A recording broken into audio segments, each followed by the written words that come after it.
This episode of the podcast is sponsored by Jed's Barbershop. With 3 locations now, you have no reason to not always look your best. Go get a haircut, a beard trim, or even a straight razor shave. Jed's Barbershop is open 7 days a week, Monday through Friday, 9 a.m. to 9 p.m., Saturday 9 to 7, and Sunday 12 to 5. They have a location downtown at 212 South, 700 East, and in Sugar House at 2153 East, 2100 South. They just opened up a 3rd location at 167 East, 900 South, right next to Randy's Records. No appointment is necessary. Head on over to jedsbarbershop.com for more information. Showcasing local talent, professionals, and everyday people, making Salt Lake City what it is today. It's time for another episode of the I Am Salt Lake podcast.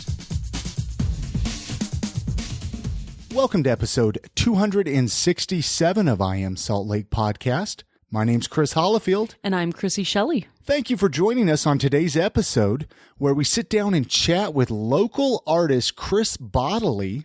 We actually got a lot of requests to bring Chris on the podcast. So I was excited to finally be able to get him on the show, sit down with him, chat with him, find out his story, find out how he got into art and improv. He had a lot to say, which was really cool. We answered a lot of Facebook questions because I threw it out there to Facebook. I said, listen, we're bringing Chris Bodily on the show. We got a lot of great questions. We answer them here on this episode with him.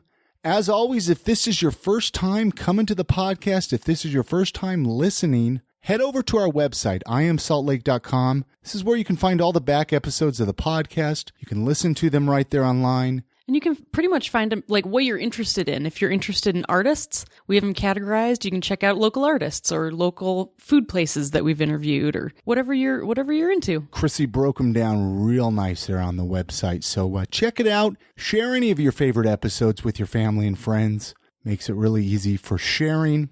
I do want to talk about a lot of people are finally seeing the new logo. Yeah. For I Am Salt Lake in their podcast feeds. Putting it in iTunes kind of helps. Yeah, that kind of gets it out there. All of a sudden, people are like, what is this new logo? Even though we've had this new logo really for a while now. Yeah, I think we did it at Comic-Con. Yeah, so over the summer. Wow, that was back in September. Yeah. We've slowly migrated it out. Mm-hmm. I think on Twitter, I might still have the old logo up. Yeah, we're trying to figure out where we have the old logo still. Yeah, just kind of trying to filter it out there. So, I mean, Can you tell me a little bit why we switched over to the new logo, Chrissy? Yeah, because we like the old logo, but it was really difficult to print on things. There was a lot of texture to it and a lot of overlaying colors, and it was kind of a difficult logo to make things with. Yeah, it was a cool logo. So it was a cool logo. It was a really cool logo, but it was very frustrating, like when you'd have to put it like in a newspaper. Yeah, or we sponsored something and it had to go on a t-shirt, and it was kind of a tricky one to get to shrink and get printed. And so I was like, let's do something simple. I know, especially when we first met, you would talk about how much you like the bee. And so I'm like, we got to keep the bee. The bee is Utah, man. That's an we're industrious the beehive state. Worker. Exactly. Yeah, and we wanted a nice, clean look. Who doesn't love hexagons that look like, honeycomb? Yeah, well, and Ryan says, it looks like THC, so that's... Oh, yeah, so that's also a plus. So, I mean, tell us your thoughts. Tell us what you think of the new logo. I mean, even if you don't like it, so what? It's staying there. Deal with it. For now, at least. But I'm excited for this. Like I said, a lot of you are seeing it, so take a look in your podcast player. Take a look at that new logo. Hey, this episode is also sponsored by Oleo Skin and Beard. If you're like us, your skin is dry. If you're like me, your beard is dry. You need to moisturize. Oleo Skin and Beard carries an amazing line of skin oils, beard butters for moisturizing and shaping the beard, even some great facial cleansers. Oh, they have great stuff for the ladies. Head on over to their website, oleoskin.com. You can order directly there on the website, find out more about their products. Check out local places that sell their products. Speaking of local places that sell their products, we have some kind of cool news for Oleo that we just wanted to mention really quickly. Share it with you guys. I mean, a big congratulations. They're in the process of opening a storefront. Which I am super excited about because I want to go there and get more stuff so all the time. Everybody here in Salt Lake City, Utah County, Ogden, or if you're visiting, you can go check them out. If you're a listener of the podcast and you're coming to Salt Lake, you're going to have to visit Oleo.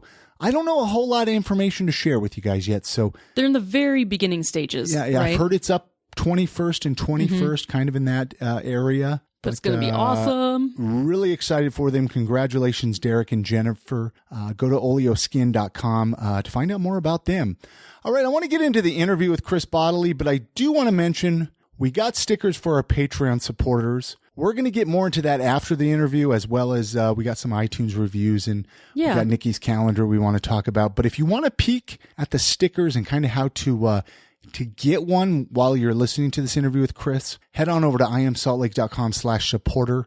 It's going to send you over to our Patreon, and you can find out more on how to support the show and get some stickers and cool content. And if you have any questions, never be scared to email us or send us a Facebook message. Yeah. Well, we'll get into all that. We're approachable. Yeah. So anyway, like I said, stay tuned for after the episode, but let's get into that conversation we had with local artist Chris Bodily. Enjoy.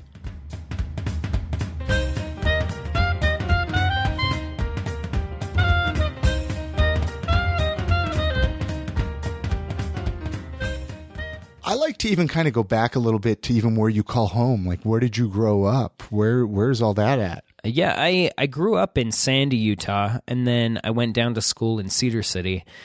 So I spent a lot of years down there. But I've been up in Ogden for about 6 years now. Okay, so from Sandy to Cedar City up to Ogden.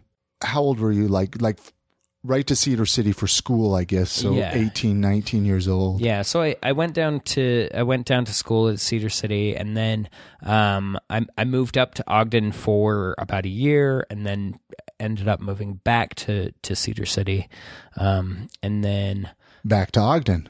Back to Ogden. Yeah. So always in Utah. Yeah. Never outside of Utah. But like every part of Utah, which is actually kind of unique. You usually just go south or you go north. I cover all the bases. Is your family still around the area then? They kind of still around in Sandy? Or yeah, I've got, my family is kind of spread out over Utah in general. I've got 5 sisters, 1 brother, and 2 stepbrothers, and they're all kind of spread out over, different places in Utah, so...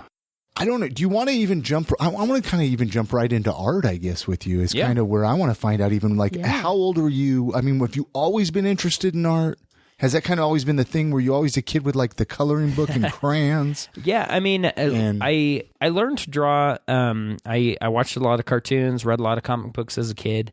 I used to record episodes of The Simpsons so that I could watch it with my family on Sundays. So I'd record them on Thursdays and we'd watch them all together on Sundays. And so I would watch these old VHS copies of The Simpsons and draw the characters, pause it, draw the characters from the screen and things like that. And then when I was a little older, my sister, she owned a used bookstore. And so when they closed the bookstore, I inherited the comic book collection from the bookstore. Oh, wow. And so I would just, I would sit and read comic books, all day long and just, How many comic books are we talking here? Like hundreds? Yeah. It was significant. A lot. A large collection of comics. And so I would just, I had them all arranged in the different, different storylines. And so I'd read through the Hulk. And then when I got done with the Hulk, I'd start on Spider-Man and read through Spider-Man. Oh, and you had enough to actually read through them? Yeah. That's so cool. So, wow. So, yeah. So, but I always... I just loved cartoons. I loved sitting and drawing in front of the TV. I would draw at school. I drew all the time. And was this like your artistic?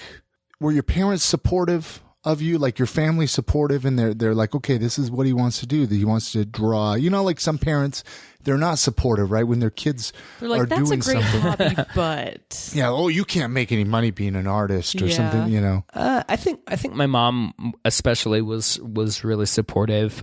She would take us to the Utah Arts Festival every year, and I would kind of just have my drawings spread out over the floor in the living room, and she didn't she didn't seem to mind. Yeah, she liked to encourage my creativity. So, was anybody else in your family artistic at all? Yeah, my sister that's one older than me, Catherine, she's an incredible artist. She does mosaics and things like that. Yeah, that's kind of the so there was art in your family then, yeah, and you were influenced by all of that. Yeah, my dad, he used to paint billboards for a living. Oh wow! Back before like billboards were just printed by computers and things. Here like in that. Salt Lake area? Yeah, really? Yeah, that would be a fascinating job. That'd be a hard job to be up that close painting and like make it accurate. I think he used to take me to like when he would be painting things and he would use a projector and project the image up onto the screen and then kind of paint kind of the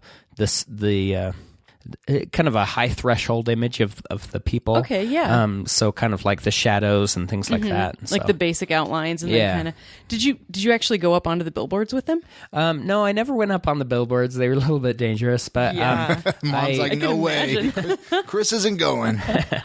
But I'd go to his workshop every once in a while and things like that. And so, did you take any lessons as a kid, like art lessons at all, or was it all just self-taught? No, I didn't have any formal training until I studied art at Southern Utah University, and they have a really good program down there.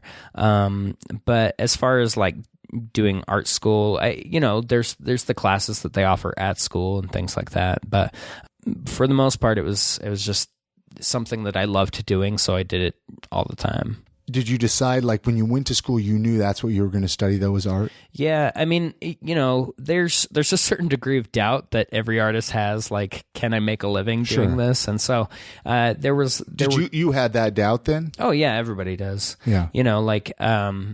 And so there were a couple semesters in which I thought maybe I could go into psychology or something else that you could make money at. You were just trying to maybe find that passion a little bit. And you're find like, a B plan. I keep going back to that art thing. Yeah, it kind of boiled down to, like, this is the one life that I have, and like I identified myself as an artist. Like that's what I was most passionate about doing, and so I figured, and that was my strongest skill, and so I figured if. So have you proved everybody wrong? I mean, by with your art. I mean, it seems like you're a successful artist. Yeah, I feel very lucky. There's a quote that says it takes 10 years to make an overnight success, and like it wasn't like just overnight. I was making lots of money. Magically doing complicated drawings and making money. Yeah, like I spent a lot of time, I worked at a private boarding school for a while, teaching art and working at the boarding school, and I'd do odd jobs here and there, but I was always drawing, just building up my portfolio, and so when I finally got picked up by the Hive Gallery, I had like 10 years worth of work that I had to offer. Sure. So like I think let's actually, I want to use that as a segue actually with the Hive Gallery. Christian Coleman, he's actually been on the podcast twice. Yeah. I had the Hive Gallery, it was like episode 7. Yeah. Way back in the early days. I went to their Layton Hills when they were at the Layton Hills Mall, and I took my recording gear up there. And then I did another one with him, with his music, but that doesn't apply to you, I guess. How did that happen? How did you get connected with the Hive Gallery? I was selling off some of my old sketches, just doing on Facebook. I was selling off some sketches, and Emily, who ran the Hive Gallery, she shared one of my posts that I was selling off these originals and things like that. And then when I moved up here to Ogden, I looked up the gallery and I approached them and said, hey, like if you're interested, I've got some work that You would love to sell. I would love to sell. So because now they do, like, they're at the Comic-Cons and farmers markets and stuff selling all of your art, right? Yeah. So actually nowadays they're doing more of Emily's work, and so okay. But for a good 5 years, I was the primary artist that they would take to the Comic-Cons and things like that. And, that worked out pretty good for you. Yeah, you didn't have to get out and do it, It was a really good, it allowed me to build a career in art. Sure. And it's nice having people that believe in your work that can kind of take care of a lot of the things that, you can just focus on your work and they take care of the marketing and things like that. So, because that gets tough. I know a lot of people, they make a product and they're like, okay, I want to open up a shop. Yeah. And it's like, then they have to deal with the day-to-day, the bookkeeping. Yeah. And that's the hardest part about being an artist is it takes all of your time away from actually creating, because you end up marketing and selling and more marketing. Marketing tends to be the thing here. But like, what do you have, like I love your portfolio. Love. I think I was staring at it all night last night. But it's fascinating because you actually can do so many different styles of art.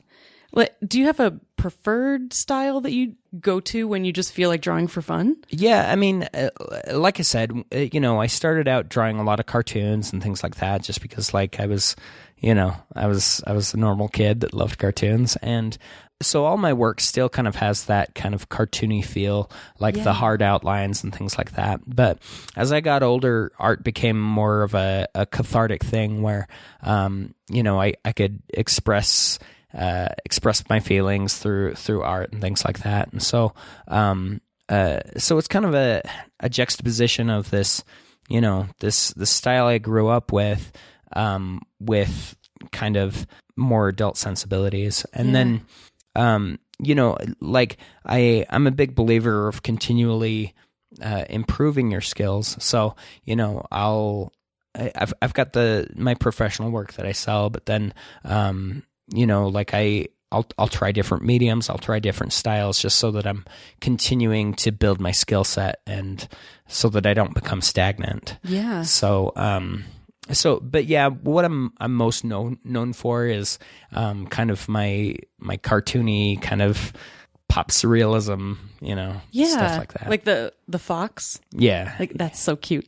Also, like, I don't know how much you would want to go into this, but I noticed a lot of them kind of have real emotional undertones. They'll start out very cartoony and then have kind of almost a dark, like a dark character drawn into them. Does that make sense? Yeah. His art is so up your alley. Man, I love it. I just want it like all over my bedroom. Oh, well, thank you. But, like, there was one that was it was like bipolar. Yeah. And I was just like, this is great, because you actually you're portraying emotions so well. And you look so happy and so young. How can you do that? Well, that's what I'm wondering. Like, I am bipolar, and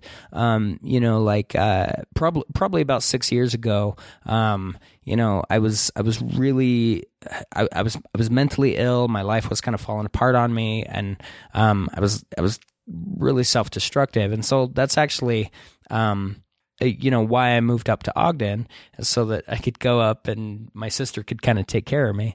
But art is kind of this way that you can take these things that you're dealing with, these, if they're frustrating or painful, and rather than doing something destructive with them, you can do something constructive with them. And so that's kind of what I use my art for, is to kind of process through the things I'm experiencing and put them down on paper. So I think that's so great. Do you feel like it's actually kind of helped you, like, when you're going through downtimes or not feeling so great? Is it therapeutic? Oh yeah, definitely. Like, I'm really drawing saved me, and you're lucky. A lot of people don't find that outlet. Well, exactly. Like, I think most people wish they had an artistic outlet when they have those feelings, like when they're just feeling off. Yeah. And it's really neat that you can do that and turn it into something so beautiful and something that other people can relate to. Yeah, like, I think that like when you're honest with your work, I think that resonates with people. Like there's an instinct that you want to try and make something that's polished and perfect and beautiful when you're creating art. But when you're creating work that's raw and honest, people can see that and they can see part of themselves in the work. And I think that's actually one of the reasons that I became as popular as I am, is because I try and create really honest work that I think resonates with people. One thing with like being an artist, though, you hear a lot is like it gets lonely. Does that do you find that it gets lonely for you, and does that make it worse or better? I mean, I know for me, like when I get lonely, I tend to get like depressed more. Yeah. Kind of, I need to be around people. Like there's a give and take, like Sure. I've got a wonderful wife and I don't need much more than my wife and my cat. Sure. But, a man after my heart here with the cat. No, you guys have a lot in common.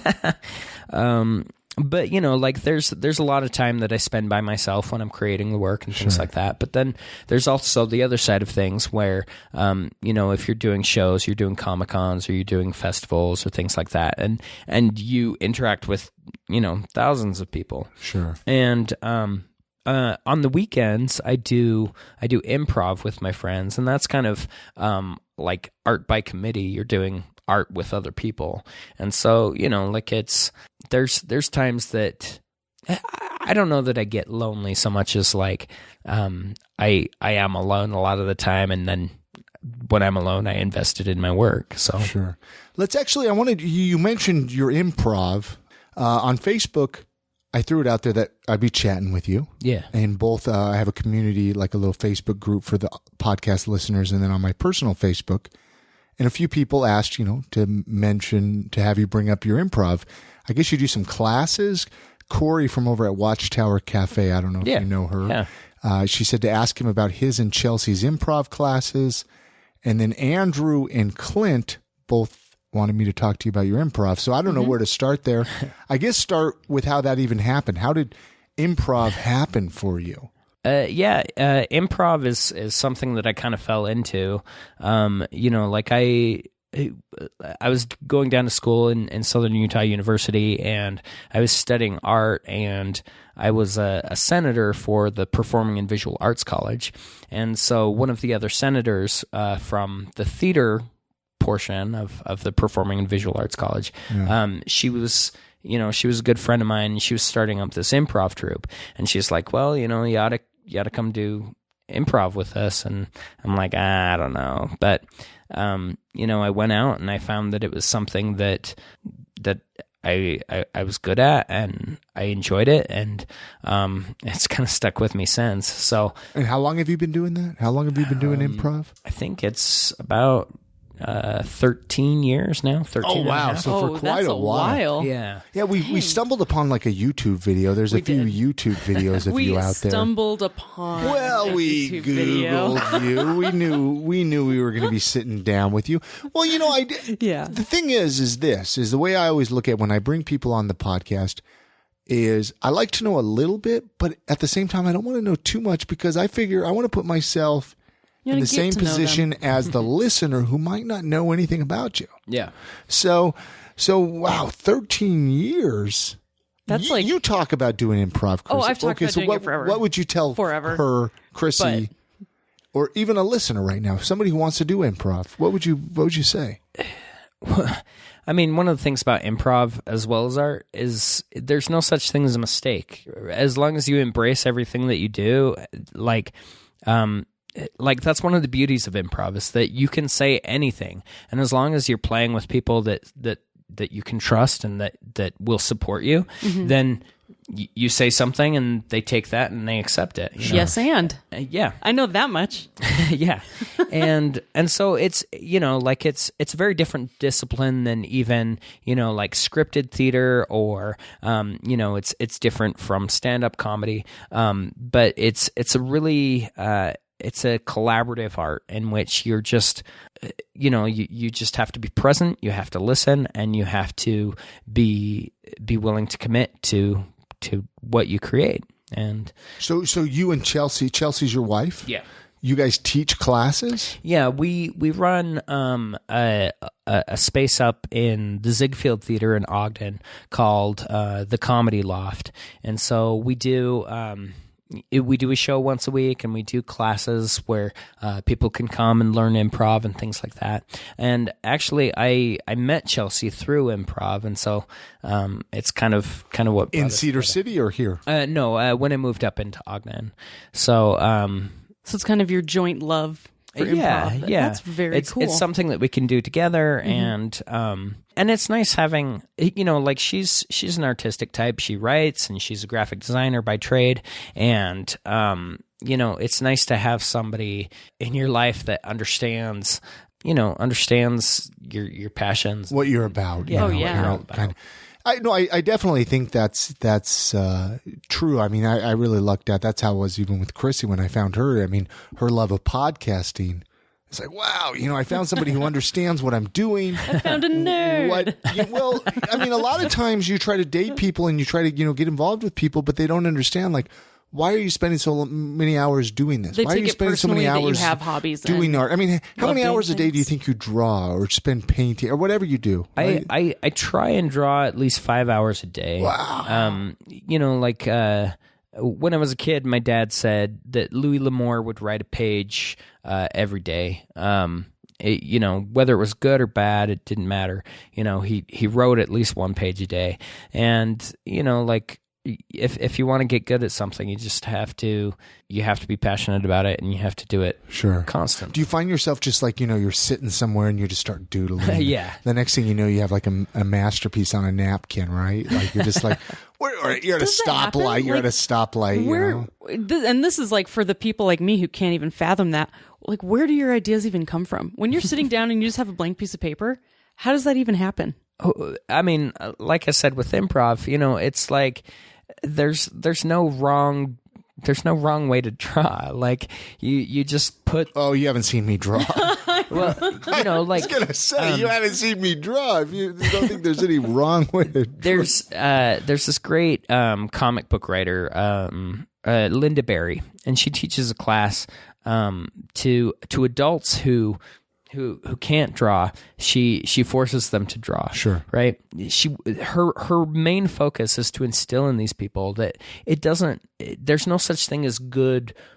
I mean, there's no such thing as right or wrong, right? Mm-hmm. There's good art and there's bad art, but even that is subjective, right? One person might look at one thing and take away something very different from another person. Mm-hmm. And, my work is not for everybody. There's a lot of people that don't like my work, right?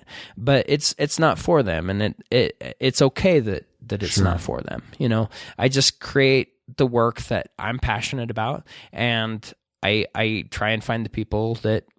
But you're definitely more on the level of a good artist, though, versus a bad artist. A little bit, almost good, maybe. But.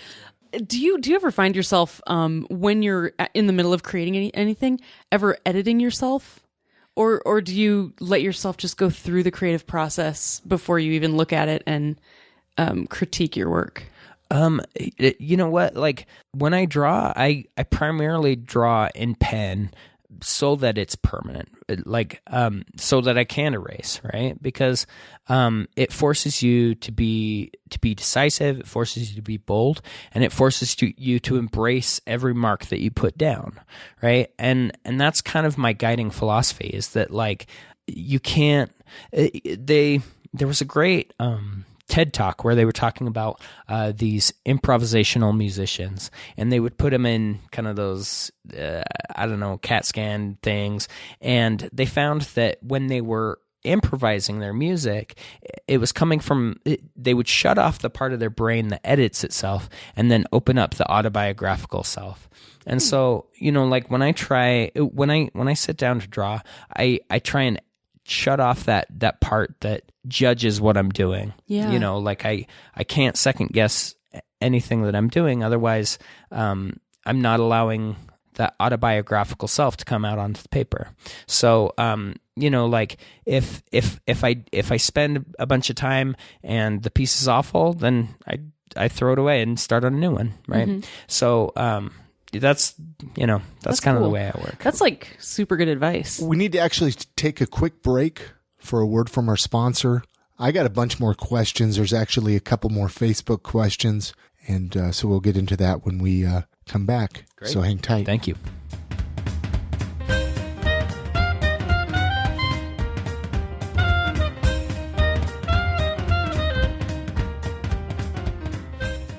This episode of the podcast is sponsored by Jed's Barbershop. With 3 locations now, you have no reason to not always look your best. Go get a haircut, a beard trim, or even a straight razor shave. Jed's Barbershop is open 7 days a week, Monday through Friday, 9 a.m. to 9 p.m., Saturday 9 to 7, and Sunday 12 to 5. They have a location downtown at 212 South, 700 East, and in Sugar House at 2153 East, 2100 South. They just opened up a 3rd location at 167 East, 900 South, right next to Randy's Records. No appointment is necessary. Head on over to jedsbarbershop.com for more information.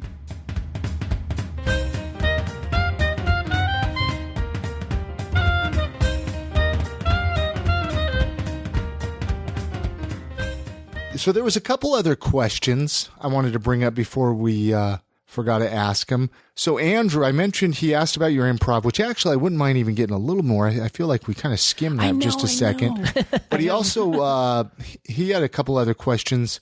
How much of your art is improvised and how much of it is framed from an exact image in his brain? However you want to take those questions. I don't know. Yeah, I mean, like, going back to what I've been saying,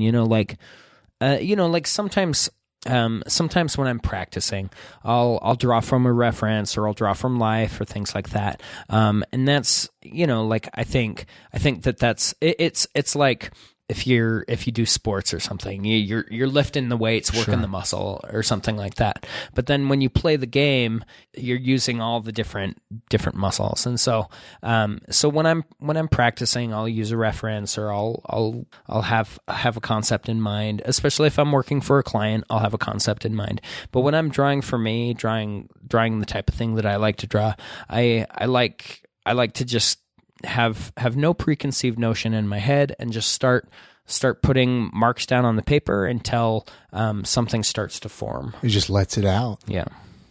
Nicole asks, how's the market for art been lately? Well, this last year was kind of a tough year, right? But it's a strange animal because every show is different, every venue is different. It's hard to tell what pieces are going to sell, what pieces are going to be popular. Sometimes you'll post something on social media and people love it, and then you make a print of it and nobody buys it. And you're like, why was that? I got 400 likes. That would be so tough. There's ups and downs, and it's definitely not. It's not a career for everyone, right? Because it's not like a 9 to 5 where you're going to get a paycheck. You've got to be disciplined. You've got to, when you don't have a show or an event, you still have to be working and producing work. So, this last year was kind of an off year, but it's still. Do you find like when, like a political year or something like that, right? People are a little more tight with their money, right? So they might not buy original art. They might not spend their money. Is that kind of where you find it happens? I wouldn't be surprised because across the board, a lot of my friends that are artists that do the same type of thing said that it was kind of a slower year for the markets and things like that. People seem to be distracted. Well, I think art, unfortunately, I hate to say this, but I think everybody can agree with this. Maybe. I know there's probably listeners that don't agree, but art is kind of one of those last things that we go out and buy. Mm-hmm. Definitely. Which is sad because it really makes the most difference in your life. It is. I mean, art should be a necessity. Everybody should have art in their homes. But unfortunately, we'd rather, buy a beer or, a candy bar. Something to make our sad lives just keep going through the day. Well, there's truth there. But on that same note, Jess, she wants to know if you have a favorite art show, because you do a lot of art shows. Do you have a favorite? like as far as the most lucrative, the Utah Arts Festival is a really great show. Do you pretty much do that every year? Yeah. Well, the last 2 years I've done it. I was the People's Choice Award winner 2 years ago. So I applied again this year, and we'll see. Cross your fingers. Right? It's a little bit more of a selective show. So like a lot of locals don't get in, and so. Why do you think that's such a lucrative show? Is it more because people go there wanting to spend money on art? I think so. Like it's it's one of the shows that my mom took me to when I was a kid, and I think it's accessible to a wide range of people, and so yeah, it's a good show. As far as fun shows, like this last year we did a witches' tea up in Ogden that everyone was dressed up as witches or zombies, and that's super fun. What witches? Awesome. When is this? Is this every year? Probably in October? Yeah, every October they do a witch's tea and then a zombie crawl. And so we got a booth there, and it was just a fun show because everyone's in costume. The Comic-Cons are super fun too. All the cosplay and all the it's just sure, great environment to be around people. It's fun to be around people and they can express their inner selves without fear of judgment.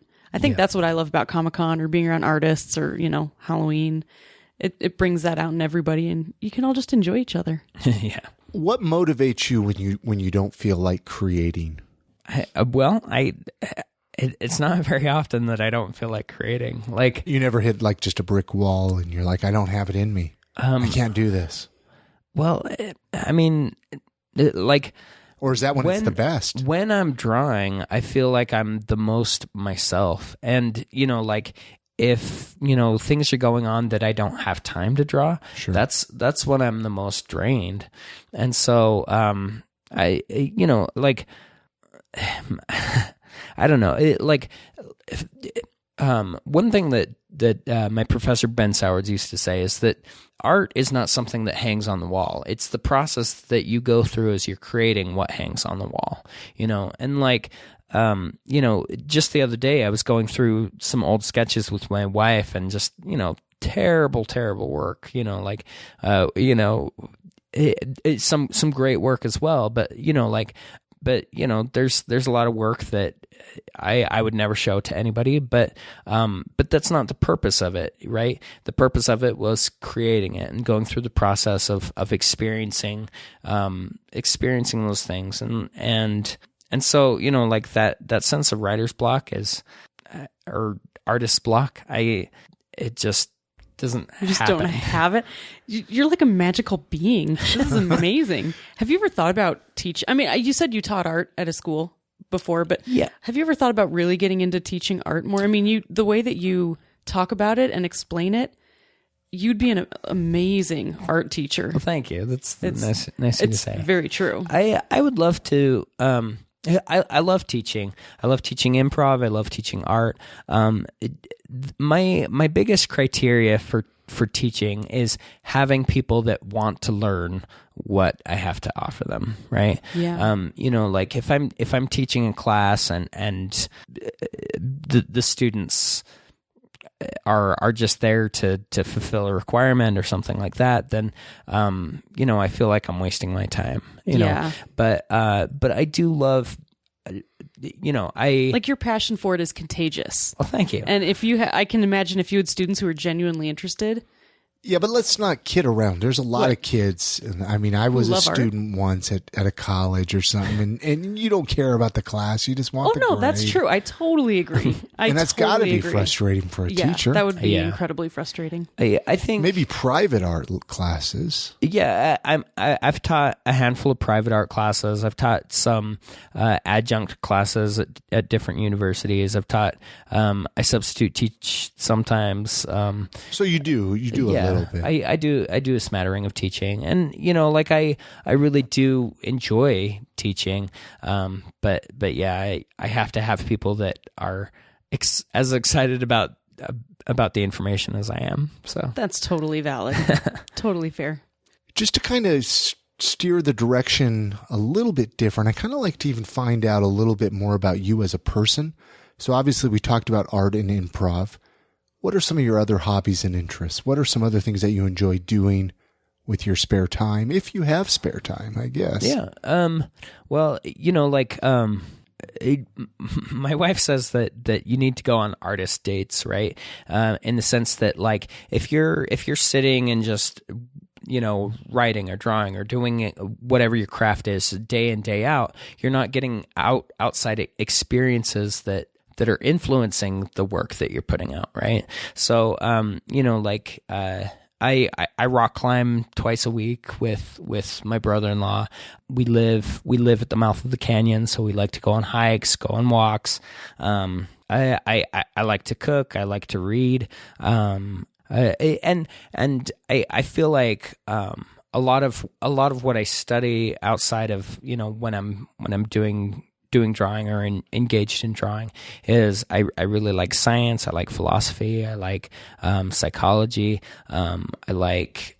So you're a well-rounded guy, really. I mean, you're not just. You go for like the Renaissance thing. Yeah, I mean, you do it all. Well, I feel like as an artist, you have your set of tools is your experiences and what you know and what you feel and things like that. And so you have to fill that that toolbox up with something. And so I try and fill myself up with these things that I can use in my work.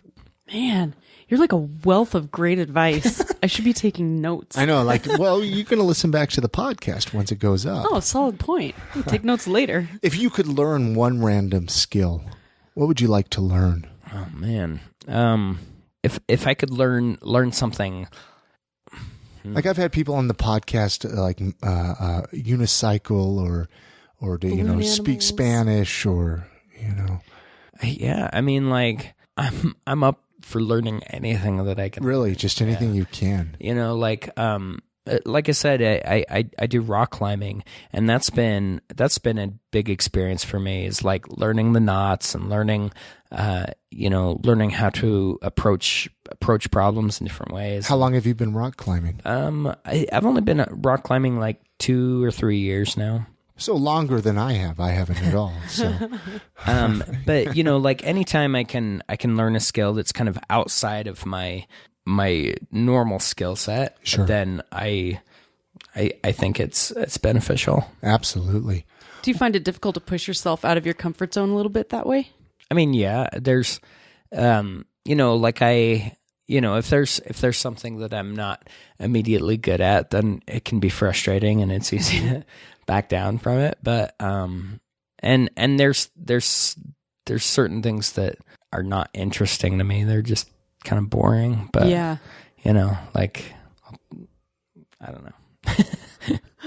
What would you name the autobiography of your life?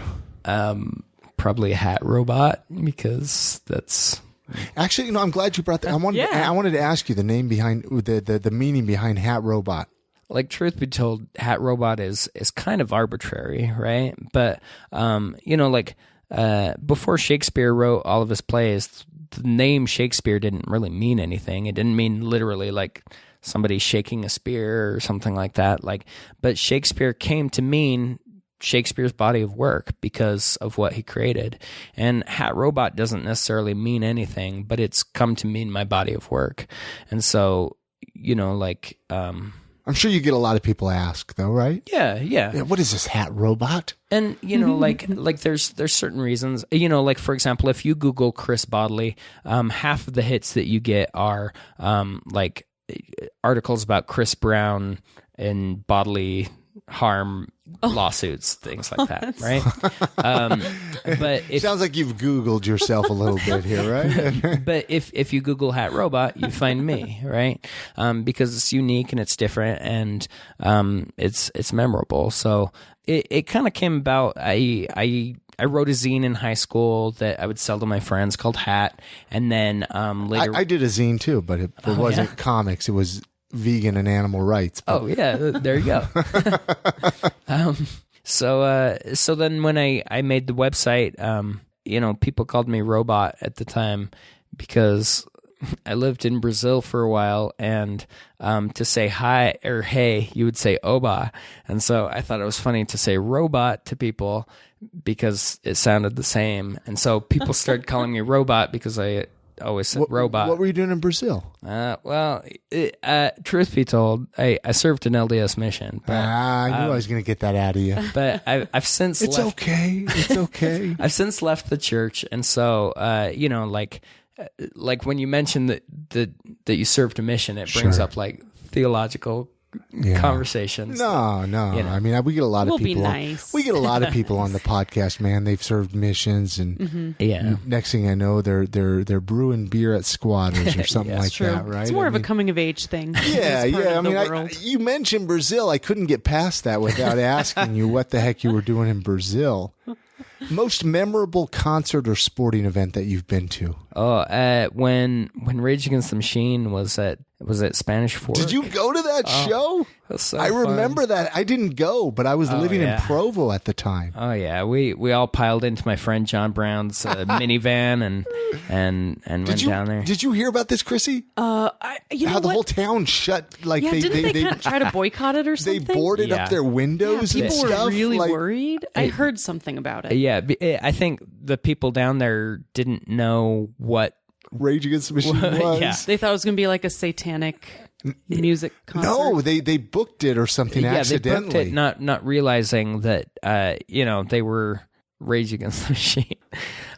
So there were cops everywhere, but it was a fun show. I heard it was. I heard it was just unbelievable.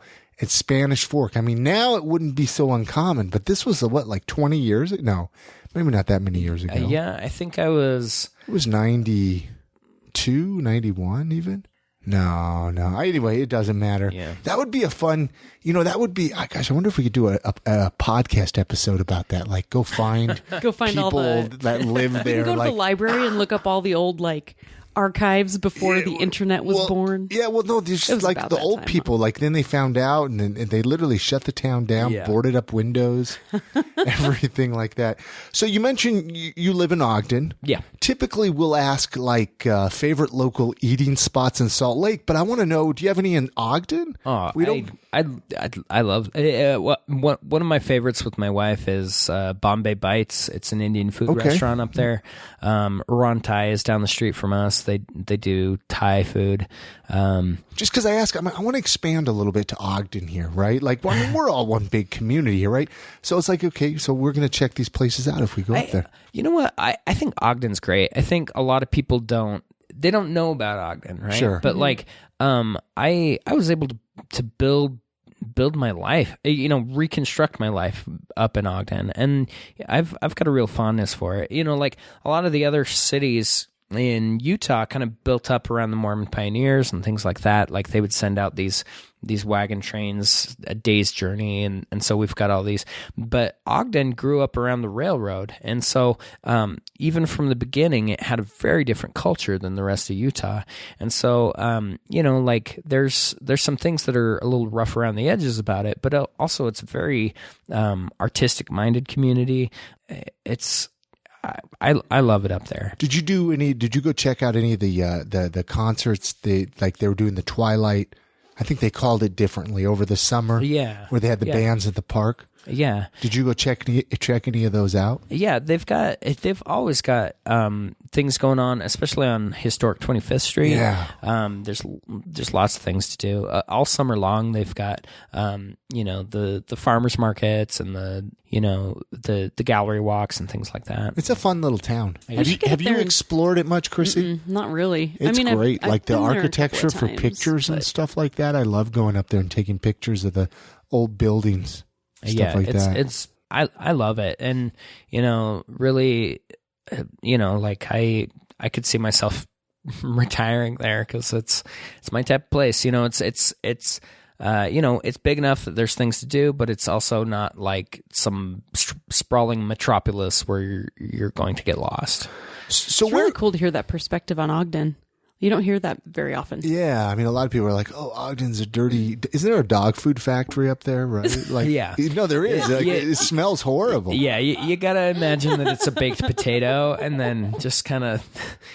No, I heard it because Ogden. I was just thinking because it was far away. No. Ogden there's like a smell ordinance up there, right? Yeah. Like they had a smell ordinance. Really? Like stuff can't smell. Like the dog food factory is not a selling point.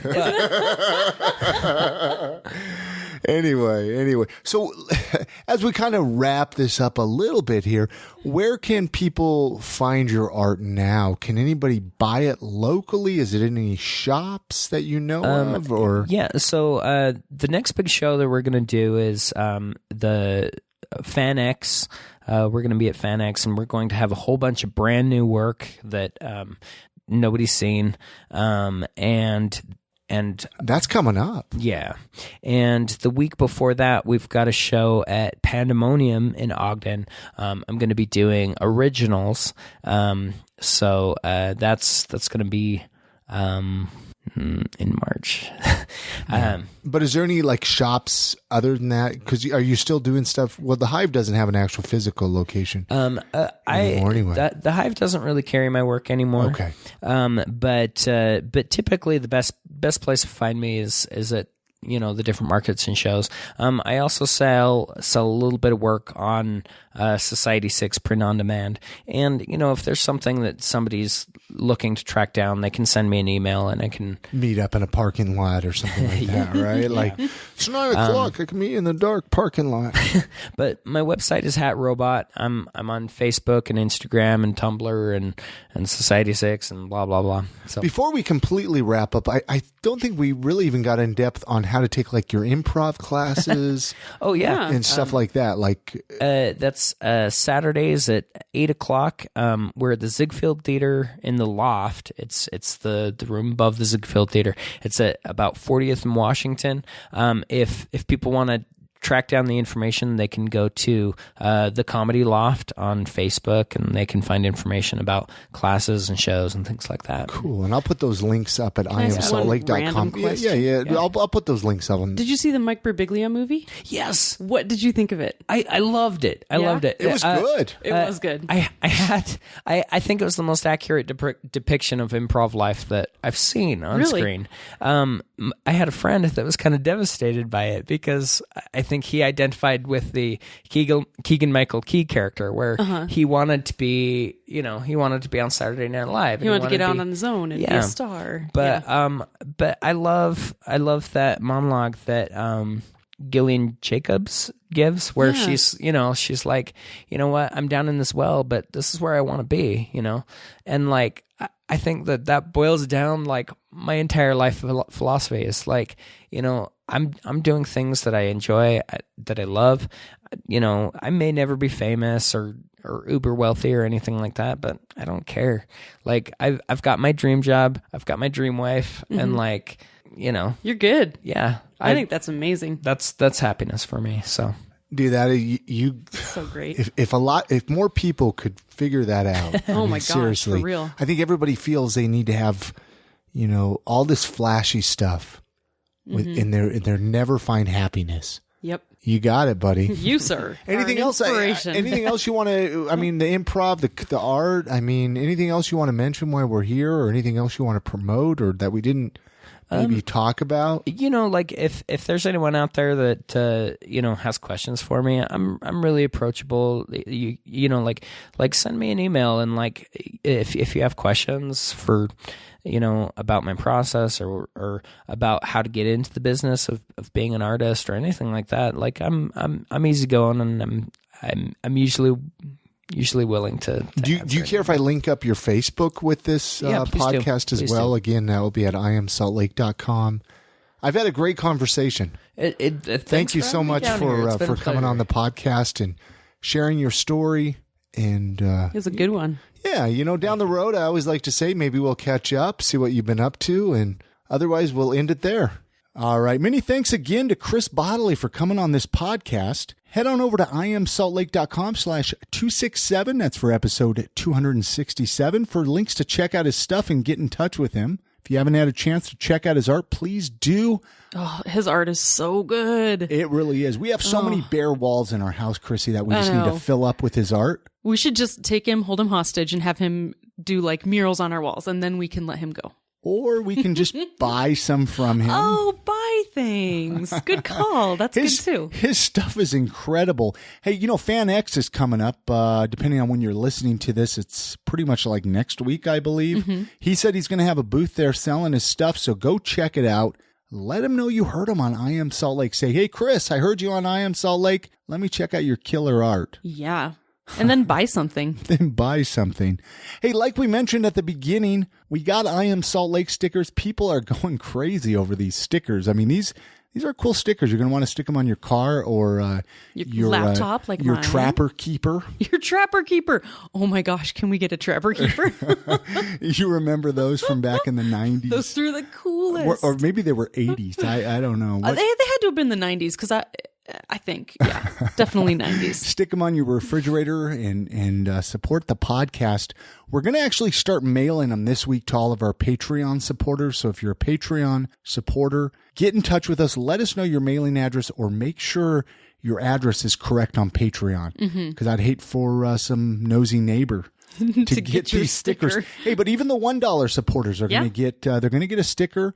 If you want to support the show, you can get your own sticker. You can get some cool stuff, bonus content. Like I said, iamsaltlake.com/supporter is a great way to check that out. I mean, it'll help the show one step closer to doing this, 100% of the time. I mean, this is without your guys' help, which thank you so much. I mean, we've gotten some incredible We have some recent amazing Patreon friends. supporters, listeners of the show, which I want to give a shout out. Let me just read down the list really quickly. We have some great supporters, some new $25 supporters, Gabriel and Jared. These are great guys. I'm excited to meet them. They're going to start coming to our podcast interviews. That will be fun. Here at the office. And then Ryan Prince, he's been a long-time supporter, Patreon supporter. We love him. He actually just got a mattress from him. Yeah, we did. And can I interject? Yeah, go ahead. Him and his fiance gave us a mattress, and so we had to go to IKEA to get a bed frame, and we spent last night putting it together. And by we, I mean Chris. And I watched. IKEA furniture is hell. It is to put together. It is. That's what Chris said while we were making it. He said, "This is just our own version of hell. Yeah, hell would be just making a new piece of IKEA furniture every night. Yeah, but never the same one. So it's always the worst. Oh my gosh! And then when you lay down in the bed, you're like, oh, this is heaven. Heaven is just going to be lined with beds. Oh, but it was a good. So hell, you're just making heaven for people. Anyway, let's. We got more Patreon supporters I want to give a shout out to here. Kevin, these are the $5 donors, $5 Patreon supporters. Kevin and Nicole, John and Nikki from over in New Zealand, which we're going to get into their calendar here in just a minute. Also, 3 Irons SLC. They are new Patreon supporters. Scott Knopf, Britt, Sketchy Britt. Go check out her Etch-a-Sketch art. My nephew, Rob Knight. Thank you so much. And then we got 2 $1 supporters, Jeff, who lives in Michigan. Fiend. Yeah, podcast fiend. And then Brian Young, who he does all kinds of Star Wars writing, does a Star Wars podcast full of Sith. Go check out his podcast. It's a good one. And so many thanks to everybody who's supporting the show. I mean, I'm serious. Thank you guys so much. Without your support, I mean, this show really would not continue because there's just, there's just so much I can't handle on our own. Chrissy and I can't do on our own. So many thanks again. iamsaltlake.com/supporter if you would like to become a Patreon supporter. Like I mentioned, John and Nikki, they're Patreon supporters, but they also gave us a calendar. They did when they visited Salt Lake. They were visiting, when was that? Like November, I think they were in town. I think so. And we got so busy. Yeah. That we've completely spaced it. We've kind of had a lot going on this month. Yeah. Last month. Finding out we're going to have a kid. Jeez Louise. But we forgot to mention February. So now that this is the first episode, I believe, in March. Yeah. So we're gonna do February. In March. Let's just do both of them? Yeah. Let's knock just knock them out. So February looks like a beautiful cheesecake with kiwi. I'm gonna guess that's a cheesecake. Yeah. With some kiwis and strawberries. I see it more as an angel food. Okay. Well, I don't know. Nikki will let us know in our group, in the I Am Salt Lake group on Facebook.